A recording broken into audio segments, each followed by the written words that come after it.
Bonjour à tous les amis, nous allons aujourd'hui parler du film Babylone, réalisé par Damien Chazelle, avec dans les rôles principaux Margot Robbie, Brad Pitt et Diego Calva. Alors qu'est-ce que ça raconte donc Babylone?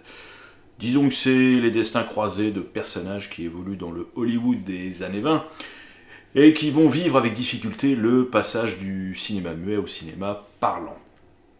Bon, j'ai bien conscience d'arriver un peu après la bataille avec ce film sorti déjà il y a 15 jours, qui marche très bien en France d'ailleurs. Mais pour tout vous dire, moi ça m'a tellement emballé que je voulais absolument me fendre d'une petite vidéo. Voilà. Alors, donc j'y suis, je m'excuse pour le mauvais goût de ma miniature, mais qu'est-ce que vous voulez à 55 ans? Je voulais tenter mon premier putaclic. Petite expérience sociologique, on verra ce que ça donne, je vous tiendrai au courant, mais voilà, ça m'amusait de voir si ça faisait éventuellement plus décoller une vidéo que d'ordinaire. Bref, revenons à nos moutons, Babylone donc. Babylone, c'est le 5e film réalisé par Damien Chazelle, j'ai bien dit le 5e, parce qu'on a tendance à oublier qu'il a réalisé un film dont le titre est Guy and Madeline on a Park Bench, voilà, tourné en 2009, avec un budget dérisoire de 60 000 $ et les acteurs amateurs. Bon, je vous rassure, personne ne l'a vu. Mais enfin, Babylone vient aujourd'hui confirmer le statut de petit génie de ce cinéaste, effectivement. Voilà, qu'est-ce que je vous dise, Whiplash, La La Land, First Man. First Man qui est très sous-estimé, il faut vraiment le voir ou le revoir, conseil en passant. Et Babylone aujourd'hui, donc quand même 4 superbes réussites tranquillement alignées par ce prodige franco-américain dont on peut détester le cinéma mais dont on ne peut plus contester le talent, c'est clair. Bon, écoutez, tout ce que vous avez déjà entendu sur Babylone est à peu près vrai. Oui, le film est démesuré, outrancier, trash, tragicomique, festif. Mais c'est surtout un film entièrement dédié au dieu cinéma. Ce cinéma dont Damien Chazelle est passionné depuis toujours, et auquel il veut, comme il le faisait un petit peu dans La La Land, rendre hommage comme si, comme on s'acquitterait d'une dette impérieuse. Voilà, c'est comme si le cinéma lui avait sauvé la vie et qu'il voulait vraiment le célébrer de la plus belle et fastueuse des manières. Et plus on avance dans le film, plus cette impression est renforcée, jusqu'à un final qui est peut-être l'une des plus belles déclarations d'amour, sincère et directe, au 7e art. Alors, il n'y a que chez Tarantino où j'ai pu sentir cette cinéphilie brillante, mais totalement dénuée de snobisme. Et c'est curieusement, leurs 2 derniers films entretiennent quand même un cousinage, notamment au niveau de leur thématique, bien entendu. Bon, alors, certains confrères, et oui j'ose le dire, des confrères, ont trouvé une formule que je trouve pas mal pour définir le film. Il s'agirait donc d'un croisement improbable entre Chantons sous la pluie, la comédie musicale co-réalisée par Stanley Donen et Gene Kelly, ne l'oublions pas, et le Loup de Wall Street. Voilà, alors pour le premier, donc, c'est pour l'intrigue, effectivement, ce passage du cinéma muet au cinéma parlant, et puis il y a quelques scènes qui sont clairement empruntées, mais alors complètement en conscience par Damien Chazelle, qui ne se cache jamais derrière son petit doigt pour ce qui est des influences, et le second pour le rythme complètement frénétique, qui est soutenu par une mise en scène d'une inventivité permanente, qui font que, je vous le dis hein, avec le fond de mon cœur, je n'ai pas vu les 3h09 passer. C'est-à-dire que la pensée de l'ennui n'est même pas montée jusqu'à mon cerveau. Pas une seconde. C'est passé comme dans un rêve. Et j'avais envie de dire encore. Et en plus, cerise sur le gâteau, le film accumule les morceaux de bravoure. Hein. Comme dans les grands, comme dans les films de De Palma de la grande époque, il y avait au moins 4-5 scènes d'anthologie à chaque fois. Là, je dirais que le film cumule une bonne douzaine de moments hallucinants dont vous pourrez parler et reparler bien après la projection avec vos amis, c'est clair. Alors, comme je vous le disais tout à l'heure, Babylone est quand même un film par moments très trash, hein, dont l'une des sources d'inspiration est le bouquin Hollywood Babylone, écrit par Kenneth Anger, dans les années 50 je crois, et qui a été interdit pendant 25 ans aux États-Unis. Livre dans lequel effectivement il décrivait toutes les turpitudes des grandes stars de l'époque, hein. Alors du name dropping il y en avait, et puis voilà, et les détails sordides aussi. Et il décrivait également ces grandes fêtes organisées par les gros producteurs et qui ressemblaient quand même un peu à des orgies romaines, où rien n'était interdit. Et Damien Chazelle, dans cette logique, semble s'être fixé absolument aucune limite. Bon, je vais être concret, le film contient quand même une bonne dose de sexe, de vomi, de caca, de pipi, de sang et de sueur, là c'est clair. Et c'est pas un film que je mettrais devant tous les yeux.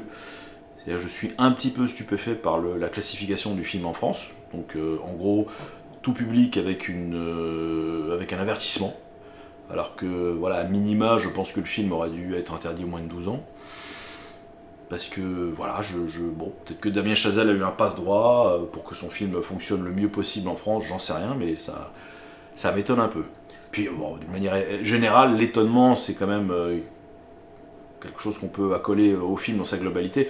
Déjà, l'existence même du film, bon, c'est un film quand même destiné à un public adulte. On n'en fait plus tellement comme au pays du dieu Marvel, hein, clairement. Donc c'est un film budgété à 78 millions de dollars, ce qui franchement, au vu du résultat, est pas cher, mais c'est quand même un budget quand même assez important. Donc c'est quasi miraculeux que le film existe. Malheureusement, les faibles scores aux États-Unis, on peut même parler de bide, font que je pense que des ovnis de cet acabit, on n'est pas prêt d'en voir avant longtemps. Donc je vous incite à aller voir ça quand même dès que vous pouvez. Idéalement dans une salle de cinéma, parce que c'est vraiment là que ça prend toute son ampleur.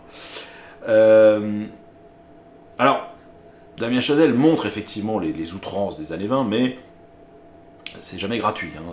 L'idée, c'est de générer un contraste avec la décennie suivante, celle du cinéma parlant qui, par essence, va demander beaucoup plus de technicité, de sérieux, et qui va s'accompagner dans la société d'un retour à la morale, qui va d'ailleurs générer, entre autres choses, le fameux code Hays, hein, donc ce système de censure intransigeant qui va sévir aux États-Unis de 1934 à 1968 quand même. Hein. Alors Chazelle ne juge jamais les deux décennies, il ne juge jamais les personnages qui les traversent. Il montre simplement leurs difficultés, dont la fin du cinéma muet n'est qu'un petit marqueur du changement global de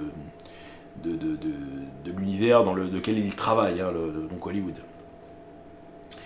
Alors il montre sans phare l'époque, mais il montre aussi, pour ce qui est des années 20, mais il montre aussi le côté bouillonnant, libre, sauvage de l'usine à rêve de l'époque, notamment lors d'une scène de tournage de bataille qui implique quand même 700 figurants, et ils sont bien à l'écran, hein, pas de numérique, ça fait plaisir.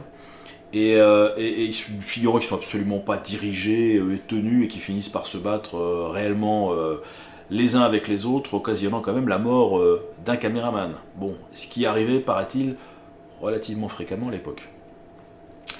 Et une fois de plus, hein, comme je vous disais, Chazelle ne juge pas, mais il laisse quand même le personnage de Brad Pitt, donc un acteur, une grande vedette du muet qui a un peu de mal, il le laisse constater qu'on ne peut pas avoir été vénéré et adulé comme un demi-dieu, et on peut derrière être obligé de faire des compromis avec un Hollywood qui est devenu plus pragmatique, plus moral, plus formaté. Alors, la tonalité du film est majoritairement tragicomique. C'est-à-dire que réellement, on y rit beaucoup. Mais curieusement, c'est toujours de situations très tendues ou très dramatiques pour les personnages principaux. Mais il y a une telle vitalité dans le film qu'on retient de Babylone finalement que le côté shoot énergisant qui emporte à peu près tout sur son passage, malgré des scènes parfois très sordides qui s'apparentent même au film d'horreur. Je vous promets, je n'exagère pas. Bon, quant aux acteurs, écoutez, on va faire court, ils sont tous géniaux. Alors Brad Pitt, comme d'habitude, la classe internationale. Diego Calva, nouveau venu, très charismatique, bon c'est quand même lui le personnage pivot du film, et dont la performance sobre au regard des autres comédiens, enfin plutôt de leur personnage, n'en est que plus remarquable. Quant à Margot Robbie,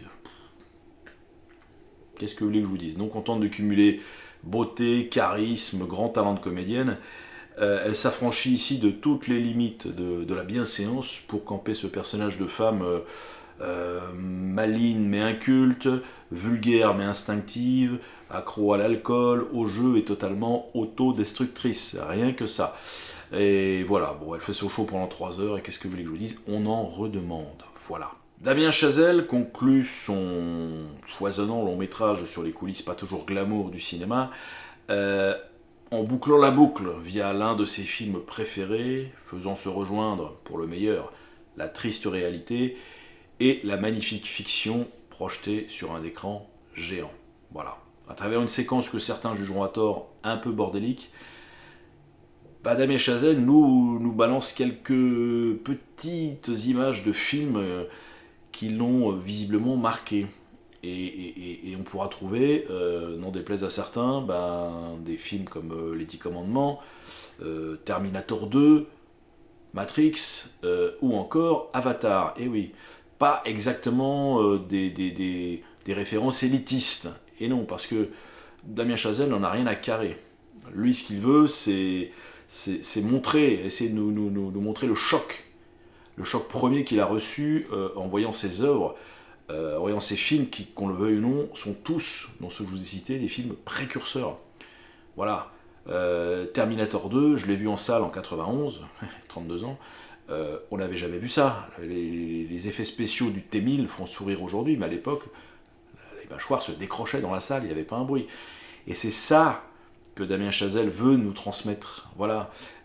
C'est là où je respecte le bonhomme. C'est-à-dire que c'est ces films-là qui ont fabriqué Damien Chazelle, tout comme les séries B sur les étagères de son vidéoclub ont façonné Quentin Tarantino. Et c'est les gens qui assument à 100% leurs références. Alors Damien Chazelle aurait peut-être eu beau jeu de citer par exemple, je ne sais pas moi, Les ailes du désir de Wim Wenders. Waouh, ça aurait tellement fait plaisir à la critique. Non, il fait avec ce qui constitue son identité. Et j'ai un gros respect pour ça. Et à travers cette séquence, je pense que ce qu'il veut nous transmettre, c'est ce qui est pour lui la base du cinéma, l'émerveillement. Voilà, rien que ça. Et chapeau bas, c'est réussi.